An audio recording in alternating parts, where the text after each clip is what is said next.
कलयुग का वर्णन करते हुए तुलसीदास जी कहते हैं कि जो नीच प्रकार के लोग या पापी होते हैं वह नाना प्रकार के जप तप और व्रत करते हैं तथा ऊंचे आसन व्यास गद्दी पर बैठकर पुराण कहते हैं। सब मनुष्य मनमाना आचरण करते हैं। अपार अनीति का वर्णन नहीं किया जा सकता। अर्थात कलियुग में केवल 1% ही व्यास गद्दी वाले श्रेष्ठ होंगे। कलियुग में सब लोग मर्यादा भूल चुके होंगे। वे पाप करते हैं और उनके फलस्वरूप दुख भय रोग शोक और प्रिय वस्तु का वियोग पाते हैं। वेद सम्मत तथा वैराग्य और ज्ञान से युक्त जो हरिभक्ति का मार्ग है मोहवश मनुष्य उस पर नहीं चलते और अनेकों नए नए पंथों की कल्पना करते हैं। सन्यासी बहुत धन लगाकर घर सजाते हैं, उनमें वैराग्य नहीं रहा, उसे विषयों ने हर लिया। तपस्वी धनवान हो गए और गृहस्थ दरिद्र। हे तात, कलयुग की लीला कुछ कही नहीं जाती। एक कुलवती और सती स्त्री को पुरुष घर से निकाल देते हैं और अच्छी चाल को छोड़कर घर में दासी को ला रखते हैं। पुत्र अपने माता पिता को तभी तक मानते हैं जब तक उनका विवाह नहीं हो जाता है। जब शादी हो जाती है तब माता पिता व कुटुंबी शत्रु के समान लगने लगेंगे। ससुराल वाले ही माता पिता या सबसे प्रिय हो जाएंगे। राजा लोग पाप परायण हो जाएंगे, उनमें धर्म नहीं रहेगा। वे प्रजा को नित्य ही बिना अपराध दंड देकर उसकी दुर्दशा किया करेंगे। धनी लोग कर्म से नीच होने पर भी पैसे होने के कारण पंडित व ज्ञानी कहलाएंगे।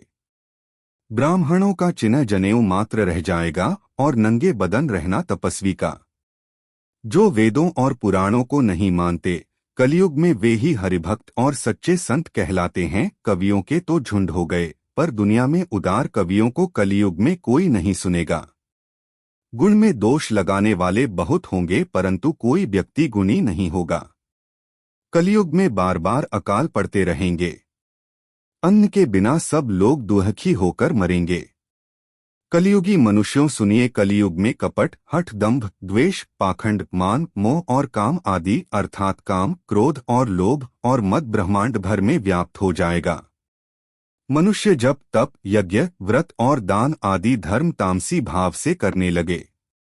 देवता इंद्र पृथ्वी पर जल नहीं बरसाते और बोया हुआ अन्न उगता नहीं। स्त्रियों के बाल ही भूषण हैं, उनके शरीर पर कोई आभूषण नहीं रह गया और उनको भूख बहुत लगती है अर्थात वे सदा अतृप्त ही रहती हैं।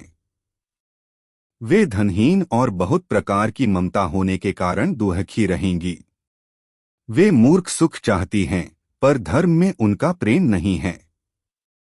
बुद्धि थोड़ी है और कठोर है, उनमें कोमलता नहीं है। मनुष्य रोगों से पीड़ित रहेंगे, भोग सुख कहीं नहीं है। बिना ही कारण अभिमान और विरोध करते हैं। 10-5 वर्ष का थोड़ा सा जीवन है परंतु घमंड ऐसा है मानो प्रलय होने पर भी उनका नाश नहीं होगा। कलयुग ने मनुष्य को बेहाल अस्तव्यस्त कर डाला। कोई बहन बेटी का भी विचार नहीं करता। लोगों में न संतोष है, न विवेक है और न शीतलता है। जाति कुजाति सभी लोग भीख मांगने वाले हो जाएंगे। पैसा ही सब कुछ होगा। ईर्ष्या कड़ुवे वचन और लालच बहुत बढ़ जाएगा। समानता चली जाएगी। सब लोग वियोग और विशेष शोक से मरे रहेंगे तथा चिंताएं कम होने का नाम नहीं लेगी। वर्णाश्रम धर्म के आचरण नष्ट हो गए। इंद्रियों का दमन दान दया और समझदारी किसी में नहीं रही।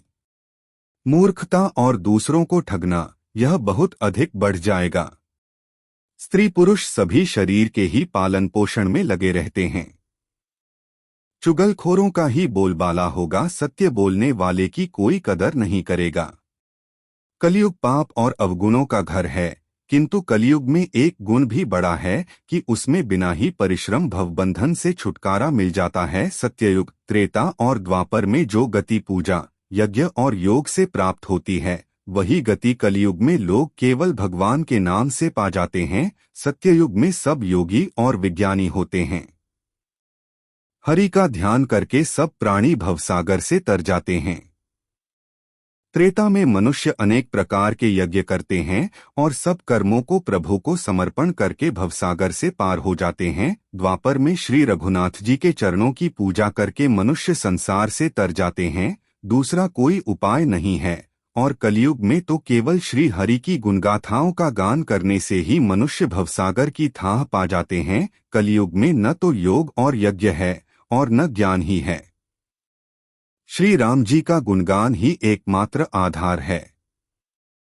अतएव सारे भरोसे त्याग कर जो श्री राम जी को भजता है और प्रेम सहित उनके गुण समूहों को गाता है, वही भवसागर से तर जाता है, इसमें कुछ भी संदेह नहीं। नाम का प्रताप कलयुग में प्रत्यक्ष है। कलयुग का एक पवित्र प्रताप महिमा है कि मानसिक पुण्य तो होते हैं पर मानसिक पाप नहीं होते। यदि मनुष्य विश्वास करे तो कलयुग के समान दूसरा युग नहीं है, क्योंकि इस युग में श्री राम जी के निर्मल गुण समूहों को गा कर मनुष्य बिना ही परिश्रम संसार रूपी समुद्र से तर जाता है। धर्म के 4 चरण सत्य, दया, तप और दान प्रसिद्ध हैं, जिनमें से कली में एक दान रूपी चरण ही प्रधान है। जिस किसी प्रकार से भी दिए जाने पर दान कल्याण ही करता है।